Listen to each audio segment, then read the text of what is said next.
السلام علیکم ورحمۃ اللہ وبرکاتہ۔ عوام الناس کے لیے جو میں آج ٹاپک لایا ہوں کہ اکثر اختلاف کیا جاتا ہے آقا کریم علیہ الصلوۃ والسلام کے علم غیب پر۔ میں کیا ہوتا ہوں کہ آقا کریم علیہ الصلوۃ والسلام کی ذات مبارک جس کے لیے جو ہے اللہ کریم نے جو ہے تعریفیں فرمائیں اور پورا قرآن جو ہے بھرا پڑا ہے آقا کریم علیہ الصلوۃ والسلام کی تعریف کے لیے۔ تو جیسے ایک صحابی رسول نے اما عائشہ صدیقہ رضی اللہ تعالی عنہا سے پوچھا آقا کریم علیہ الصلوۃ والسلام کے اخلاق کے بارے میں بتا دیں، تو کہا کہ قرآن پڑھ لے۔ سارا قرآن جو ہے آقا کریم علیہ الصلوۃ والسلام کی جو اخلاق ہے، اٹھنا بیٹھنا ہے، سیرت صورت ہے، سب جو ہے قرآن پاک میں موجود ہے۔ جیسے اللہ تبارک و تعالیٰ نے فرمایا ہے انک لعلی خلق عظیم، انک لعلی خلق عظیم۔ اس میں وہ جملہ ہی نہیں میرے پاس کہ میں جو ہے وہ بیان کر سکوں کہ کتنا خلق عظیم کے مالک تھے۔ یہ تو اللہ تبارک و تعالیٰ ہی نے جب کہہ دیا تو اس میں کوئی تعداد نہیں، اس میں ایسا کوئی لفظ نہیں جو میں بتا سکوں کہ آقا کریم علیہ الصلوۃ والسلام کا کتنا جو ہے وہ اخلاق تھا۔ اسی لیے ہمیں چاہیے کہ ہم ان باتوں کو ڈسکس نہ کیا کریں۔ اگرچہ معلوم کرنا ہے تو پھر علماء سے رابطہ کریں، دونوں علماء سے رابطہ کریں، علماء دیوبند، علماء اہل حدیث اور علماء بریلوی۔ ان میں جو مختلفی مسئلہ ہے کہ علم غیب آقا کریم علیہ الصلوۃ والسلام کو تھا یا نہیں تھا۔ تو میں یہاں مولانا اشرف سیالوی رحمۃ اللہ تعالی علیہ جو کہ اہل سنت والجماعت کے بریلویوں کے بڑے عالم ہیں، وہ فرماتے ہیں کہ آقا کریم علیہ الصلوۃ والسلام کا اگر جو علم کہا جائے وہ اگر اللہ کی ذات کے ساتھ موازنہ کیا جائے تو وہ ایسے ہے جیسے دریا میں سے سوئی کا ناکا جو ہے ڈبوئیں تو اس کو پانی لگتا ہے۔ اگرچہ بے عینی اسی طرح مخلوق خدا کے ساتھ امت کے ساتھ موازنہ کریں گے تو پھر آقا کریم علیہ الصلوۃ والسلام کا اس طرح ہے کہ پوری امت کا جو ہے وہ علم ایک طرف آقا کریم علیہ الصلوۃ والسلام کا اتنی نسبت بھی نہیں جتنا سوئی کے ساتھ پانی جو ہے وہ لگتا ہے۔ امت کا جو ہے وہ علم جو ہے بالکل ہی کم ہے۔ آقا کریم علیہ الصلوۃ والسلام کا علم جو ہے وہ کلی ہے، مخلوق کے لحاظ سے کلی ہے، اللہ کے لحاظ سے جزوی ہے، تو بات ہی ختم ہو جاتی ہے۔ بات جب ہم سمجھتے نہیں تو پھر ایک دوسرے کے ساتھ اختلاف کرتے ہیں۔ تو اس کا کہنے کا مطلب یہ ہے آقا کریم علیہ الصلوۃ والسلام کے بارے میں جو کہا جاتا ہے، اس میں میری جو تحقیق ہے وہ یہی ہے کہ آقا کریم علیہ الصلوۃ والسلام کا جو ہے علم غیب جو ہے وہ عطائی ہے، اور اسی طرح امت کے لحاظ سے کلی ہے، اللہ کے لحاظ سے جزوی ہے کہ کہیں آقا کریم علیہ الصلوۃ والسلام کو جو بات علم دیا گیا وہ کسی کو نہیں دیا گیا۔ تو پھر جب نبی کا معنی جو ہے نبّ عبادی، ٹھیک ہے، نبی کا معنی ہی خبر دینے والا ہے، غیب کی خبر۔ جب غیب کی خبر دینے والا ہے تو پھر یہاں پہ ہم اس کو تخصیص کریں کہ آقا کریم علیہ الصلوۃ والسلام کو کلی طور پہ علم غیب نہیں تھا۔ ہاں، پھر یہاں دو باتیں آ جاتی ہیں، ایک ہے علم عطائی اور ایک ہے علم ذاتی۔ جب عطائی ہے تو سب مانتے ہیں، ہم بھی مانتے ہیں، علماء بریلوی بھی مانتے ہیں۔ تو جب ذاتی جو ہے علم غیب، بریلوی علماء بھی نہیں مانتے، دیوبند بھی نہیں مانتے کہ ایک بندہ جو ہے اللہ تبارک و تعالی جو ہے جب قرآن پاک میں فرماتے ہیں کہ وما ینطق عن الہوا ان ہوا الا وحی یوحی۔ اب یہاں پہ بات ختم ہو جاتی ہے کہ آقا کریم علیہ الصلوۃ والسلام کو جب اللہ تبارک و تعالی وحی نازل فرماتے ہیں تب اپنی زبان مبارک جو ہے ارشاد فرماتے ہیں۔ تو پھر ہم اس بات پہ کیوں جھگڑتے ہیں کہ آقا کریم علیہ الصلوۃ والسلام کو علم غیب تھا؟ تو کلی لحاظ سے جو ہے اگر مخلوق کے ساتھ نسبت کریں گے تو پھر تو آقا کریم علیہ الصلوۃ والسلام کا علم غیب ہے۔ علم غیب جو ہے وہ جب آیت کریمہ نازل ہوتی تو وہ ہمارے لیے علم غیب ہے۔ علم غیب عطائی تو ہے، تو ذاتی جو ہے وہ میں نے علماء بریلوی سے بھی پوچھا ہے، وہ بھی اسی طرح فرماتے ہیں کہ آپ کلی طور پہ نفی کرتے ہو کہ آقا کریم علیہ الصلوۃ والسلام کا جو علم غیب ہے وہ نہیں تھا، بالکل کچھ نہیں جانتے تھے۔ میں نے کہا ایسی بات نہیں ہے، یہ جب الزام تراشیاں ہوتی ہیں، جب کسی پر جو ہے الزام لگانا ہو تو پھر کہا جاتا ہے کہ یہ جو ہے آقا کریم علیہ الصلوۃ والسلام کو جو ہے بشر مانتے ہیں، یہ عام بشر مانتے ہیں۔ تو اسی طرح یہاں پہ آپ کو یہی ڈاؤٹ ہوا کہ بشر تو ہیں، افضل البشر ہیں، بعد از خدا تو ہی قصہ مختصر۔ اب بات ہی ختم ہو گئی، جب اللہ تبارک و تعالی کے بعد اللہ کے نبی کی ذات ہے تو اس کے بعد کچھ بھی نہیں، تو پھر ہم اس میں کیا کہہ سکتے ہیں اور ہم یہاں پہ کیا موازنے کر سکتے ہیں؟ آقا کریم علیہ الصلوۃ والسلام کو اب آپ کہیں کہ کلی طور پہ اللہ نے جو ہے آقا کریم علیہ الصلوۃ والسلام کو جو ہے غیب کا علم عطا فرما دیا، اور اب یہاں پہ آپ آ جائیں کہ 70 جو لوگ آئے تھے، 70 قرہ عامل باعمل صحابہ کرام میں سے نبی مکرم صلی اللہ تبارک و تعالی علیہ وآلہ وسلم نے لوگوں کو جو ہے گاؤں کے لوگ تھے، بستی کے لوگ تھے، ایک شہر کے لوگ تھے، انہوں نے دین و تعلم کے لیے، تبلیغ کے لیے جو ہے وہ مانگے تھے۔ تو آقا کریم علیہ الصلوۃ والسلام کلی طور پر اللہ تبارک و تعالی نے جب علم غیب عطا فرما دیا تو یہاں پہ آپ نہ بھیجتے، یہاں پہ پھر آقا کریم علیہ الصلوۃ والسلام پر یہ جو ہے نعوذ باللہ ثم معاذ اللہ نقل کفر نہ کفر باشد، یہاں پہ پھر یہ بات ثابت ہوگی کہ آقا کریم علیہ الصلوۃ والسلام نے جان بوجھ کر یہ عمل فرمایا کہ یہ شہید ہو جائیں۔ نہیں میرے بھائی، اللہ کے بندے، یہاں پہ یہ بات بتانا، یہ بات کا باور کرانا تھا کہ آقا کریم علیہ الصلوۃ والسلام کو اگر ہم نہ آگاہ فرمائیں، علم غیب پر مطلع نہ فرمائیں، تو آقا کریم علیہ الصلوۃ والسلام اپنی ذات کے لیے، اپنے صحابہ کے لیے بھی جو ہے وہ بات نہیں کر سکتے کہ وہ پہچان لیں کہ آپ نے تو ان کو قتل کر دینا ہے یا پھر شہید کر دینا ہے، میں آپ کو کیوں دوں؟ تو یہاں پہ آقا کریم علیہ الصلوۃ والسلام کی جو ہے یہاں پہ کوئی نعوذ باللہ گستاخی نہیں ہے، یہاں عابد اور معبود کا فرق کرنے کے لیے یہاں پہ اللہ تبارک و تعالی نے آقا کریم علیہ الصلوۃ والسلام کو مطلع غیب پر نہیں فرمایا۔ تو اس میں کون سی یہ گستاخی والی بات ہے کہ آقا کریم علیہ الصلوۃ والسلام کو معلوم نہ ہوا کہ یہاں پہ تو پھر یہی عظمت ہے کہ آقا کریم علیہ الصلوۃ والسلام افضل البشر تھے، اور اللہ تبارک و تعالی جو ہے وہ جب عطا نہ فرمائے تو آقا کریم علیہ الصلوۃ والسلام کے لیے بھی جو ہے وہ بات کہنا کہ آقا کریم علیہ الصلوۃ والسلام نے ان لوگوں کو جو ہے 70 قرہ حضرات جو ہیں وہ دے دیے۔ اور بیت رضوان کا واقعہ ہے،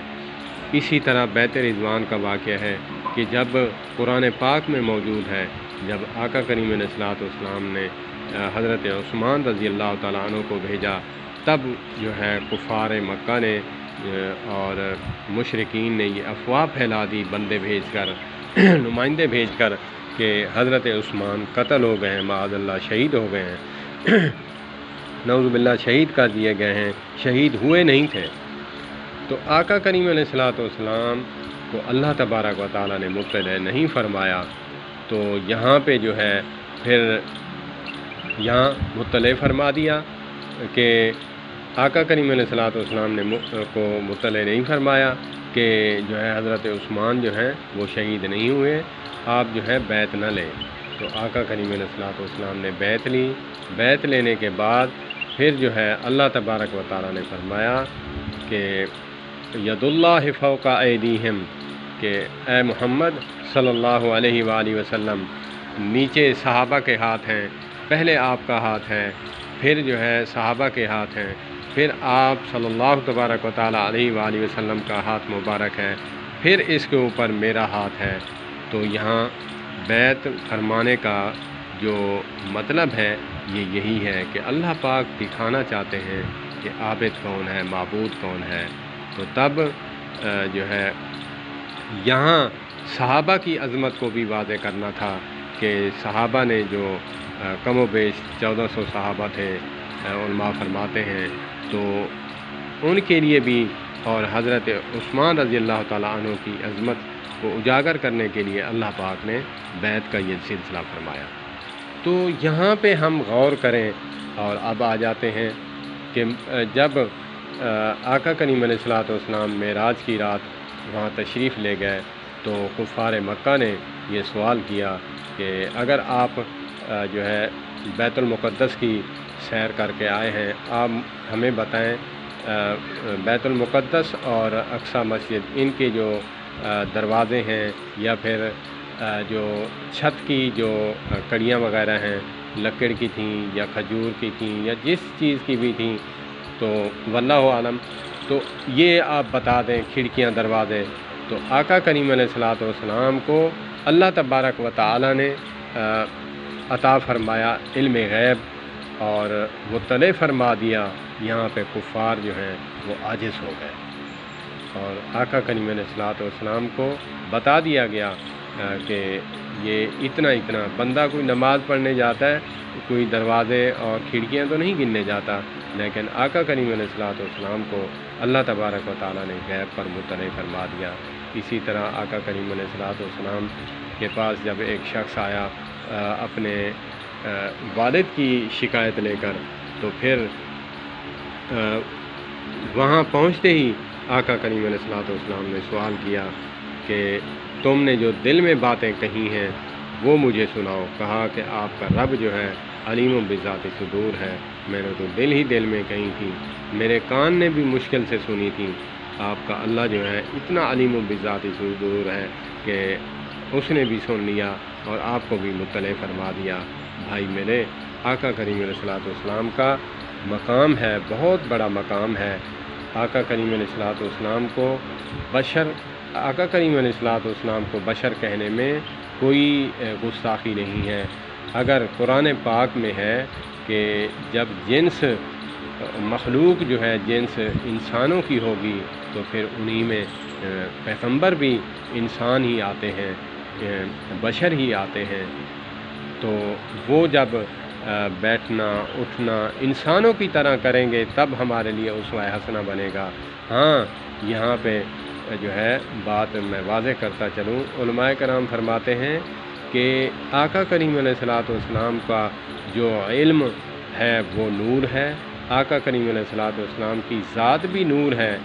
اور آقا کریم علیہ الصلوۃ والسلام کی جو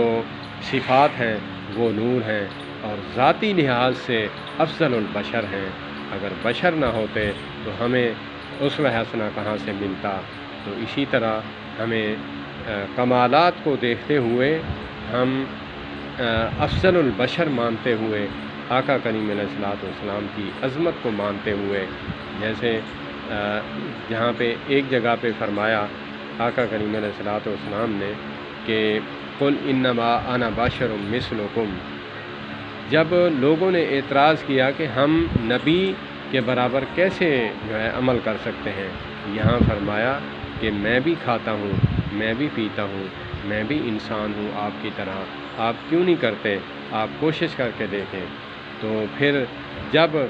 صحابہ کرام نے اتنا تقوی اختیار کیا کہ تقوی اختیار کرنے کے بعد یہی سوچا کہ میں شادی نہیں کروں گا، میں جو ہے روزہ ساری زندگی روزے رکھوں گا، نفلی روزے۔ تو آقا کریم علیہ الصلوۃ والسلام نے فرمایا کہ میری بیویاں بھی ہیں اور میں روزے رکھتا ہوں، ایکم مثلی، کون ہے میری طرح۔ اب یہاں پہ آقا کریم علیہ الصلوۃ والسلام کا مقام جو ہے عصمت جو ہے وہ بتائی جا رہی ہے کہ آقا کریم علیہ الصلوۃ والسلام نے فرمایا ایکم مثلی، کون ہے تو میری طرح جو ہو سکتا ہے کہ میں تو مسلسل روزے رکھتا ہوں، اللہ پاک مجھے کھلاتا بھی ہے پلاتا بھی ہے، تم کون ہوتے ہو کہ میری برابری کرنے والے۔ جب آقا کریم علیہ الصلوۃ والسلام نے جب فرائض، نماز، سب چیزیں بتائیں تو پھر بتایا کہ قل انما انا بشر مثلکم یوحی الی، کہ میں انسان بشر تو ہوں لیکن میں وہ بشر نہیں ہوں، میں سوتا ہوں، میری آنکھ سوتی ہے، میرا دل جاگتا ہے، میرا جو ہے تم لوگ جو ہے وہ اگر اونگ بھی آ جائے تمہارا وضو ٹوٹ جاتا ہے، میں سو کر بھی اٹھوں تو تب بھی جو ہے میرا وضو نہیں ٹوٹتا۔ میرے بھائیوں، اللہ کے نبی صلی اللہ علیہ وآلہ وسلم ہماری طرح کیسے ہوئے؟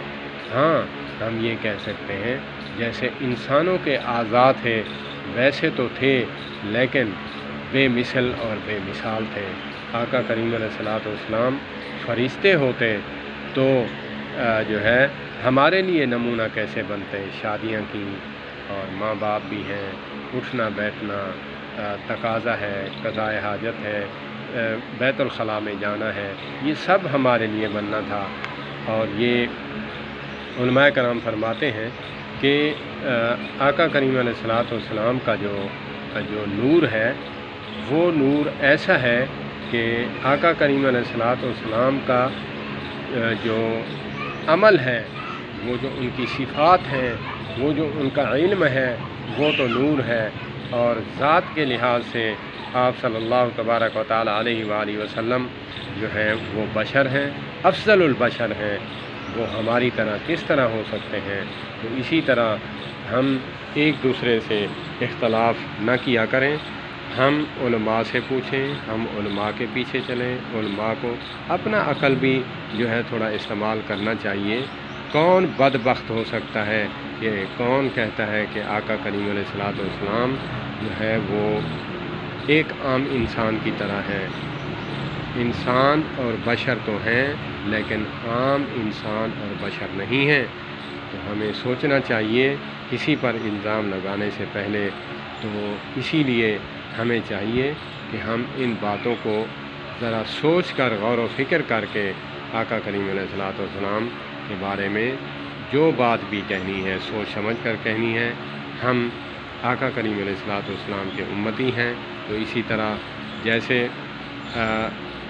حضرت یوسف علیہ الصلوۃ والسلام کے جب حسن و جمال کو دیکھ کر ان کی جو مصر کی عورتیں تھیں وہ جو ہے وہ حباب ساختہ ہو گئیں، وہ جو ہے انہوں نے یہ سوچا کہ یہ تو بشر ہی نہیں ہے، یہ تو انسان ہی نہیں ہے، الا ملک کریم، یہ تو فرشتہ لگتا ہے ہمیں۔ تو آقا کریم علیہ الصلوۃ والسلام کے کمالات سبحان اللہ بہت بڑے کمالات ہیں، لیکن آقا کریم علیہ الصلوۃ والسلام نے فرمایا ہے کہ میرے کمالات، میرے معجزات، میری عفت اور معرفت، اور اس کو دیکھتے ہوئے تم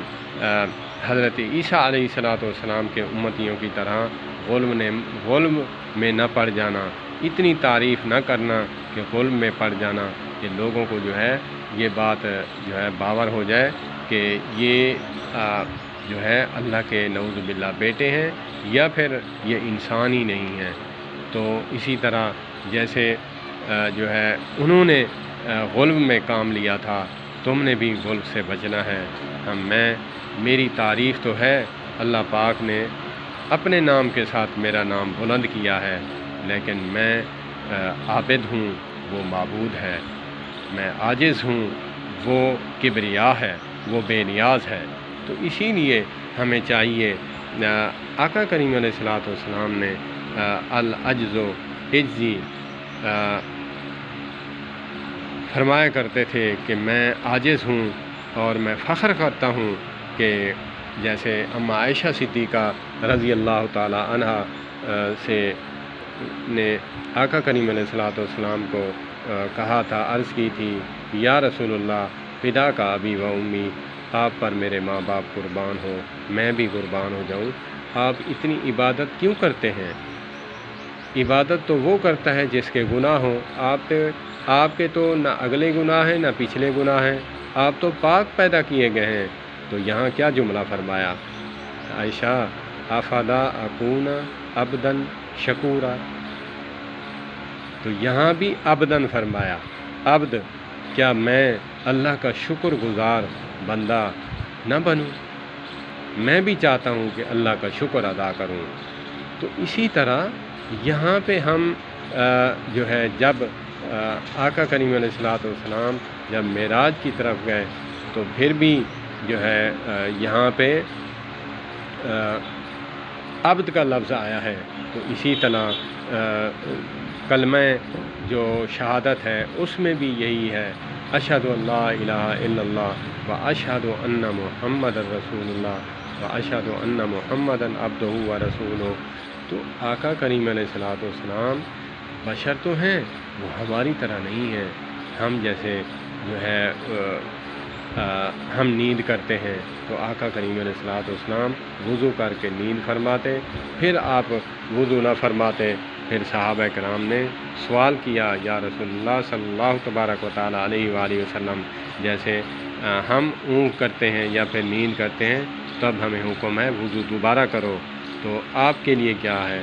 آپ صلی اللہ علیہ وآلہ وسلم نے فرمایا کہ میرا یہ مخصوص عمل ہے، میرا دل جاگتا ہے، میری آنکھ سوتی ہے۔ اسی طرح آقا کریم علیہ الصلوۃ والسلام نے یہی بتلایا ہے کہ تم جو ہے وہ عمل کرو جو میری سنت کے مطابق ہو۔ جیسے آپ دیکھ لیں جو خصوصیات ہوتی ہیں پیغمبر کی، آقا کریم علیہ الصلوۃ والسلام کے نکاح مبارک جو ہیں وہ زیادت ہیں، امتی کے لیے 4 ہیں، 4 سے زیادہ نہیں ہیں، اور آقا کریم علیہ الصلوۃ والسلام کی یہ خصوصیت ہے کہ ان کے نکاح میں جو حرم تھیں وہ روایات میں علماء فرماتے ہیں 9 تھی، جو ہے 7 تھیں، 9 تھیں، 11 تھیں، 13 تھیں، واللہ عالم، اللہ پاک جو ہے کمی کوتاہی معاف فرمائے۔ تو اسی طرح آقا کریم علیہ الصلوۃ والسلام کا ان کو ماننا جو ہے ہم پر فرض ہے۔ اور کیا ماننا؟ جیسے قرآن پاک میں ہے، قرآن پاک میں ہے قل ان کنتم تحبون اللہ فاتبعونی یحببکم اللہ ویغفر لکم ذنوبکم واللہ غفور رحیم۔ اللہ پاک فرماتے ہیں کہ اے پیارے حبیب صلی اللہ تبارک و تعالیٰ علیہ وآلہ وسلم، فرما دیجئے کہ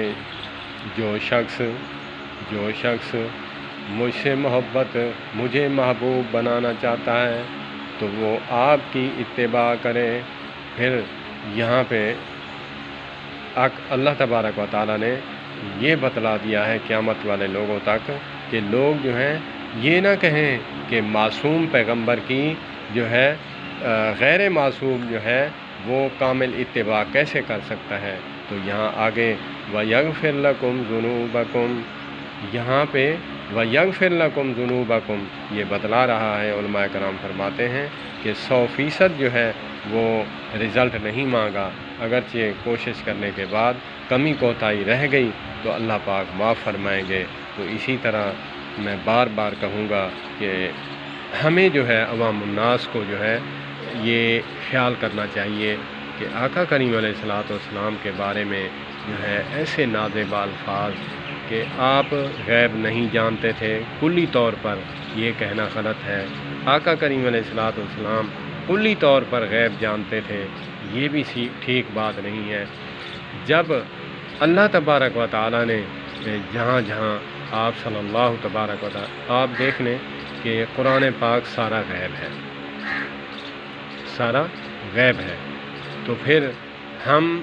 اس بات کو مانتے ہوئے ہمارا ایمان ہے کہ آقا کریم علیہ الصلوۃ والسلام کو غیب کا علم تھا، لیکن اتنا تھا جو اللہ تبارک و تعالیٰ نے عطا فرمایا ہے، تو اس میں کون سی گستاخی والی بات ہے؟ ایسی گستاخی والی بات نہیں ہے۔ ایسے واقعات ملتے ہیں کہ آقا کریم علیہ الصلوۃ والسلام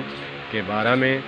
جیسے اما عائشہ صدیقہ رضی اللہ تعالیٰ عنہ، ان کی برات قرآن پاک میں نازل ہوئی، اس بات کی تصدیق ہے کہ آقا کریم علیہ الصلوۃ والسلام کلی طور پر غیب کا علم جانتے ہوتے، اللہ پاک جو ہے نہیں بتانے پہ آئے، تو یہاں پہ جو ہے آقا کریم علیہ الصلوۃ والسلام صحابہ کرام سے مشورے لے رہے تھے کہ یہاں پہ جو ہے عابد اور معبود کا جو ہے فرق محسوس کروانا تھا۔ تو اسی طرح ہمیں چاہیے کہ آقا کریم علیہ الصلوۃ والسلام کی عظمت اور رفعت اور بلندی کا ذکر کرتے ہوئے ہم ان باتوں کو بخوبی سب علماء سے محبت کرنے والے بن جائیں۔ جب انسان تحقیق کرتا ہے تب اسے پتہ چلتا ہے کہ میرے علم میں یہ باتیں نہیں تھیں، اصل بات تو یہ تھی۔ تو ہمیں چاہیے کہ آقا کریم علیہ الصلوۃ والسلام کے ساتھ جو ہے ٹوٹ کے محبت کریں، ہم ان کی بات کو بھی مانیں، ہم ان کی ذات کو بھی مانیں۔ جیسے ہم پر فرض ہے کہ ذات کو ماننا، اسی طرح فرض ہے بات کو ماننا بھی۔ اسی طرح جیسے بزرگ فرماتے ہیں اللہ کو مانو، اللہ کی بھی مانو، نبی اکرم صلی اللہ علیہ وآلہ وسلم کو مانو تو ان کی بھی مانو۔ تو اسی طرح ہمیں چاہیے کہ ہم ان باتوں کو جو ہے سوچیں، ہم ان باتوں کو جو ہے غور و فکر کریں۔ یہ جھگڑے جو ہیں یہ اچھے نہیں ہیں، اسی لیے انسان جو ہے عمل سے جو ہے گرتا چلا جاتا ہے۔ یہ علماء کا کام ہے۔ علماء جو ہیں ایک عوام الناس میں سے ایک عام انسان کو جو ہے یہی عقیدہ رکھنا چاہیے۔ آقا کریم علیہ الصلوۃ والسلام کی شایان شان جو آپ نے عظمت دی ہے، ہم اس کو مانتے ہیں، ہم من و ان مانتے ہیں۔ جیسے قرآن پاک نے ورفعنا لک ذکر کہا کہ جب انبیاء کی روحوں سے جو ہے یہ وعدہ لیا گیا، کتنا بڑا مقام ہے میرے بھائیوں، کتنا بڑا مقام ہے۔ جب عالم ارواح میں انبیاء کی روحوں سے جو ہے وہ، بلکہ ان سے جو ہے وہ وعدہ لیا کہ جب میرا نبی تمہارے کسی دور نبوت میں آ جائے، تم اپنی نبوت کو چھوڑ کر اس کی نصرت بھی کرنا اور اس کا کلمہ پڑھ کے اس کے پیچھے بھی چلنا۔ تو کتنی جو ہے وعید ہے کہ آقا کریم علیہ الصلوۃ والسلام کی عظمت کی اور رفعت کی۔ جیسے حضرت عمر رضی اللہ تعالیٰ عنہ جو ہے تورات کا ایک ورقہ پڑھ رہے تھے، وہ اس لحاظ سے پڑھ رہے تھے کہ حضرت موسیٰ علیہ الصلوۃ والسلام بھی اللہ کے پیغمبر تھے، کتنے لاڈے پیغمبر تھے۔ تو اسی بنا پر ایک ورقہ تھا جو پڑھ رہے تھے، تو آقا کریم علیہ الصلوۃ والسلام نے دیکھا کہ جب دیکھا تو پھر یہاں پہ جو ہے حضرت ابوبکر صدیق رضی اللہ تعالیٰ عنہ وہ تو مست تھے پڑھنے میں،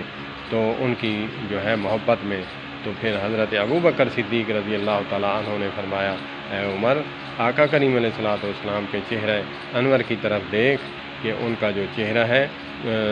تمہارے لیے غصے کے آثار ہیں کہ تم یہ کیا پڑھ رہے ہو قرآن کو چھوڑ کر۔ انہوں نے اس وقت جو ورقہ ہے وہ رکھ دیا، اس کو جو ہے لپیٹ لیا، اس وقت اقرار کیا رضیت باللہ ربا وبالاسلام دینا وبمحمد نبیا، کہ میں راضی ہوں جو اللہ نے دین بھیجا ہے آپ کو بھیج کر، اور میں اس نبی پر راضی ہوں، میں اس پر کلمہ جو ہے اس کا کلمہ پڑھتا ہوں جو آقا محمد صلی اللہ علیہ وآلہ وسلم ہے۔ تو اسی لیے آقا کریم علیہ الصلوۃ والسلام کا کتنا بڑا مقام ہے کہ آقا کریم علیہ الصلوۃ والسلام کے ہوتے ہوئے، ان کی شریعت کے ہوتے ہوئے کسی کی طرف دیکھنا بھی جو ہے وہ ممنوع ہے۔ تو آقا کریم علیہ الصلوۃ والسلام کی جو آواز ہے، ان کی آواز سے اونچی آواز نکالنا بھی ان تحبط اعمالکم وانتم لا تشعرون، اللہ تبارک و تعالیٰ فرماتے ہیں کہ میرے پیارے حبیب صلی اللہ علیہ وآلہ وسلم کے ساتھ جب تم بیٹھتے ہو، کچھ جو ہے منافق یا پھر مشرکین آتے، ان کو خطاب ہوتا، تو پھر مومنوں کو بھی یہ خطاب ہے کہ جب میرے پیغمبر کے سامنے بات کرو تو بات ادب سے کرو، لہجہ جو ہے دھیمی آواز میں رکھ کر کرو۔ بعض دفعہ علماء فرماتے ہیں آقا کریم علیہ الصلوۃ والسلام کو تھوڑا آگے ہو کر سننا پڑتا تھا کہ وہ ڈرتے تھے کہ ہمارے اعمال جو ہیں ضبط نہ ہو جائیں۔ یہ ہے مقام آقا کریم علیہ الصلوۃ والسلام کا، ان کی عظمت، ان کی رفعت اور بلندی کے کیا کہنے۔ جہاں اللہ اکبر وہاں اشہد ان محمد رسول اللہ، یہاں بھی جو ہے کلمے کے ساتھ جوڑ دیا۔ درود میں دیکھ لیں، اذانوں میں دیکھ لیں، اقامت میں دیکھ لیں، نماز میں دیکھ لیں، تو اللہ پاک ہمیں سمجھ عطا فرمائے، ہم ایک دوسرے کو برداشت کرنے والے بن جائیں۔ ہم یہی سوچیں، یہ بھی کلمہ پڑھنے والے ہیں اور یہ بھی کلمہ پڑھنے والے ہیں، ہم دیکھیں کہ یہ چاہتے کیا ہیں، یہ کس حوالہ سے بات کرتے ہیں۔ تحقیق ہم نہیں کرتے، ہم جو ہے بات کو سمجھتے نہیں، پھر ہم علماء پر کیچڑ اچھالی کرتے ہیں، ہم عوام الناس کو گالی نکالتے ہیں، نعوذ باللہ من ذالک۔ ہمیں سیکھ کر چلنا چاہیے، ہمیں علماء کرام کے پیچھے چلنا چاہیے، اور علماء کرام جو ہیں وہ متقی علماء، جو سب مسلک کے علماء جو ہیں ان میں سے جو بزرگ عالم دین ہیں یا پھر اللہ سے ڈرنے والے متقی پرہیزگار، وہ حق بات کرتے ہیں۔ جیسے مولانا اشرف سیالوی صاحب ہیں، ایسے ہی اب الزام لگایا جاتا ہے کہ بریلوی جو ہیں اکثر جو ہے وہ شرک کرتے ہیں۔ اب مولانا ثاقب رضا مصطفی صاحب کا میں بیان سن رہا تھا، اللہ پاک ان پر رحمت نازل فرمائے، وہ حیات ہیں، تو وہ فرما رہے تھے کہ مولانا احمد رضا خان بریلوی رحمۃ اللہ تعالیٰ علیہ نے کتاب میں لکھا ہے کہ قبر کو، بزرگ اللہ کے ولی کی مزار کو تعظیمی سجدہ بھی کرنا حرام ہے، کیونکہ لوگ کم علم، کم پڑھے لکھے لوگ، یہی مشرک لوگ یا پھر دیکھ کر یہی کہیں گے کہ یہ سجدہ کر رہے ہیں، ہم تو مورتی کو سجدہ کرتے ہیں، یہ جو ہے قبر کو سجدہ کر رہے ہیں۔ تو اس آمیزش سے بچنے کے لیے، تاکہ جو ہے ہمیں سجدہ ماتھا جو ہے نہیں ٹکانا چاہیے، تو وہ بہت بڑی لمبی انہوں نے تقریر کی، کہا کہ اب بریلوی ہمارے بھائی جو ہیں ایسے علماء کو سنیں گے تو ان کے عقیدے پختہ ہوں گے، جب ہم نہیں سنیں گے تو پھر مسلک بدنام ہوتا ہے، ایک میری غلطی جو ہے وہ سارے مسلک کو جو ہے بدنام کرتی ہے۔ اسی طرح ہمیں چاہیے کہ ہم سیکھیں، ہم جو ہے علماء کے ساتھ اٹیچ رہیں۔ اللہ پاک مجھے بھی جو ہے دین پر عمل کرنے کی توفیق عطا فرمائے، اللہ پاک آپ کو بھی۔ والسلام علیکم ورحمۃ اللہ وبرکاتہ۔